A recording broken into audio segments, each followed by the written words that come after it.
Hi there. This is a news update, just a heads up, be on the lookout for the news that's coming at the big event a week from now. That the big Warner Discovery Upfront presentation is happening a week from today on Wednesday, April 12th. We've been looking forward to this for weeks. If you haven't been watching my channel, I've been mentioning it. I wanted to make a standalone video, just tell everyone there's going to be a ton of news coming out of this, be ready.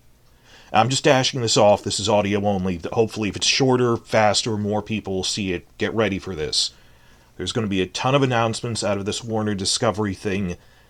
It's basically their version of a Star Wars Celebration panel or, Disney's D23 event where, because they own Marvel, they have all of those Marvel movie announcements. That's basically what we're looking at here. That Discovery just bought Warner Brothers last year, or merged with them. It was a buyout from AT&T. And this is the first big convention panel set of announcements post-merger. So the combined Warner Brothers Discovery, this is the first big public explanation of here's our presentation of the new combined thing, because it took a year to combine all their services. First and foremost, they've openly said at this event, we are going to lay out the official production schedule, the official rollout date for our new merged streaming platform, that they're merging HBO Max with Discovery Plus into one streaming service. I've made videos about this. I'm going to link at the end of this in the description box. The internal code name for the new combined streamer is called Beam, but that's a code name. They're not actually going to use that. Rumors are that it's going to be called just Max, that was one of the front-runner names, but they could surprise us with something else. Now, if you follow my channel, on a scale of years, I've been following the international rollout of HBO Max, because back when I started in 2017, it was really stupid that the old HBO didn't care about streaming services. They went, we don't care if people watch this in Latin America, or I guess they do. Maybe we'll give them a crappy version of our HBO Go streamer. That you could see in terms of audience breakdown, these huge international spikes as soon as there was a good legal streaming service spreading to Brazil, spreading to India. When they got Hotstar, suddenly there's as many people watching my channel, it says in YouTube Analytics, from India as from the United Kingdom now. It's one of my top 5 countries because they got it through the Hotstar service, starting in Season 7 of Game of Thrones. When in, Season 5, India was nothing in terms of the amount of people that you would see on your YouTube audience. That we get these audience spikes when they have international rollouts of their big, affordable, generally convenient streaming platform. You don't have to rely on illegal downloads or anything. So that's why I'm interested in that, and I was following, okay, these are the expansion plans for HBO Max, then suddenly they delayed them. That they were just on the verge of spreading it to the rest of Europe that doesn't use Sky Atlantic, like France.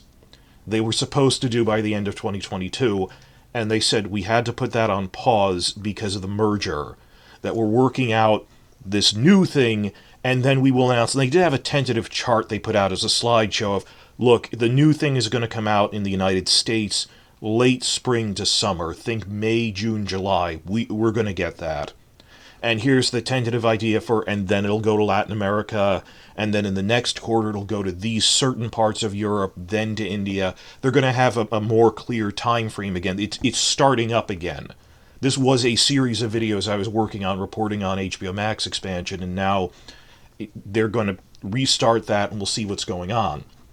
But that's just the one thing we can confirm. We're talking about the big streaming platform.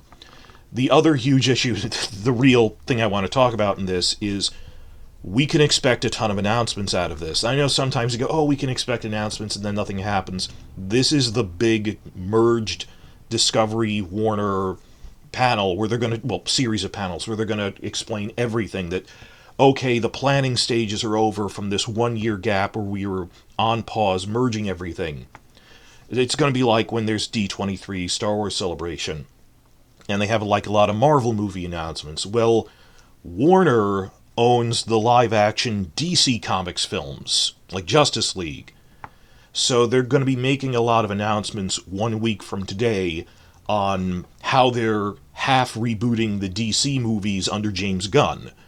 Or, well, this just came out that it came out, but they're going to make the formal announcement a week from today that they're rebooting the Harry Potter franchise as a new adaptation of the original books across 7 TV seasons. We'll see how that works out. But these are the franchises they have: DC Comics, Harry Potter, and of course the other big franchise they have is Game of Thrones, for the currently running House of the Dragon, but also other potential prequels and spin-offs that we've heard about for live-action stuff.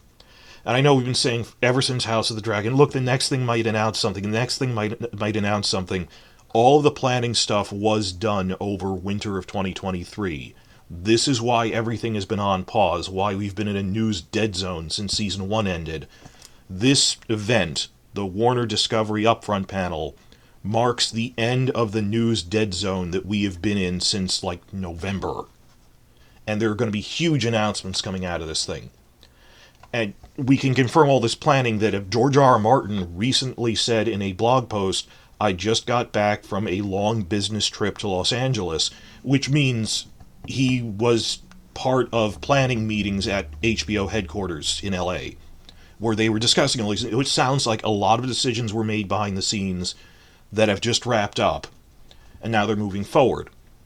Well, why did this happen now? Why did it take so long? They didn't know if House of the Dragon Season 1 would be a success. They thought it looked nice in development, but you never know, and they were very worried, so they had a wait-and-see attitude. So as soon as Season 1 ended, they had to really sit down and plan out the phases of, on a scale of years, what this franchise is going to look like. I keep saying that it's not the Game of Thrones franchise. The loose, tentative name they're using for the franchise as a whole is the World of Westeros Cinematic Universe, or WWCU, if you will. But anyway, they spent, soon as the finale, December, January, and February were a lot of planning stages, and we heard people misreporting, oh, they're arguing about scripts. It's no, they're planning out, we will get a renewal for so many seasons. They're giving us more seasons, more episodes. How do we plan this out? Because this was all just, let's hope Season 1 does well. I have a whole other video, if you're coming in on this first, on how Season 2 wasn't reduced by 2 episodes. It's, they originally, spitballing said, bare minimum we could do Dance of the Dragons in 3 seasons. And what they called Season 2 was really like 2 seasons worth of material, give or take. Well, it was less than 20, but more than 10. So you can tell they, whenever, back in September, they said 3 to 4 seasons. We'll see what happens. They actually had a specific plan in place of, if Season 1 is a hit, what I'm calling the 10-episode Season 2 will be split into 2 seasons of, like, 8 episodes each, total 16. So this isn't a reduction in the sky, so this is a net gain that Season 1 did well. Then they sat down and said, let's have a more concrete, planning session for the later seasons. And as we just found out, it's not just for House of the Dragon. That just yesterday, news leaked about they are seriously considering launching into development on yet another prequel about the Targaryen Conquest, which might even have a pilot theatrical movie at the beginning, what I would think would be Season 1. Well, they say that works better as a long movie, and I can see that because it's mostly action. Same thing, that other spin-offs they're going to do. On top of that, purely by coincidence, April 12th, we've known this for a few months now, April 12th is the new start date for filming on Season 2. That 6 months ago, one of the cast members said, I think we're filming in early March.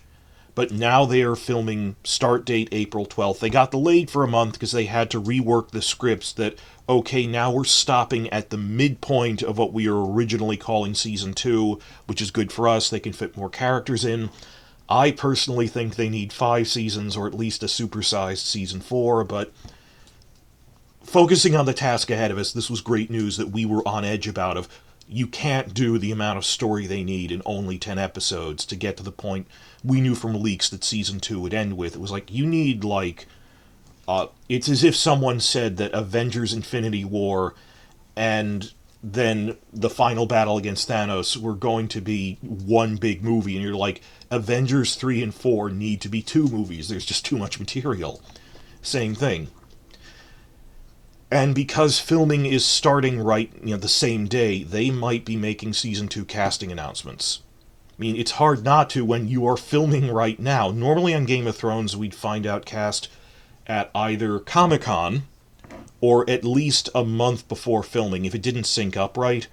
That if filming was in July and Comic-Con was in July, they announce everyone like a month before that. Like all the season 2 cast members, I checked this, like Brienne of Tarth, were announced a month before filming started. If this is the same day as filming, they'll be announcing like Cregan Stark, other Lannisters, other major characters, Alice Rivers, Daeron Targaryen, for this.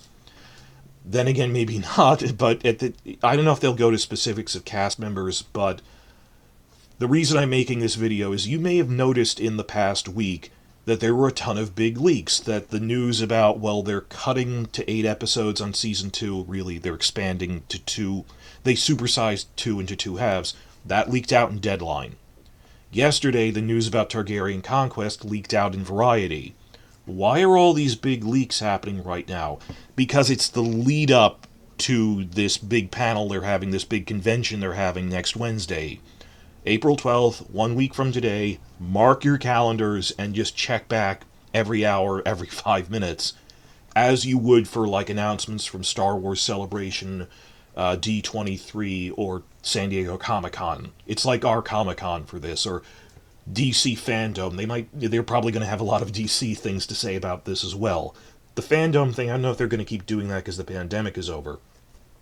But just, this is why we're getting so many leaks. These were things they spent all of the past winter planning out the phases. Okay, these are the phases of the World of Westeros cinematic universe for the next 5, maybe 10 years tentatively. Here's the phases for DC Comics, and we must respect the phases. That keeps order from chaos. And because this was figured out and finalized by, mid-March? In the past week or two, news has been leaking out of what they intend to make in their big formal announcement come April 12th, because they're going to have guests coming, and here's our new person who's going to be the new this character, here's our new showrunner for that other thing. Mark your calendars, April 12th, filming begins on House of the Dragon. There's this giant convention where they're talking about HBO Max expansion, which will be renamed House of the Dragon, exactly what they're doing with the season structure, and probably more details about the Targaryen Conquest show, if not the Dunk and Egg thing. We'll see what happens. So, check that out. I'm sorry, I dashed this off. 12 minutes, no edits, audio only. Cut off here. That I'm making a series of videos in more detail on all of this. That's why I'm talking so fast. Check back frequently. If someone hasn't made this clear to you through other news sites, our version of a D23 San Diego Comic-Con panel series is happening 1 week from today. Synchronize your watches.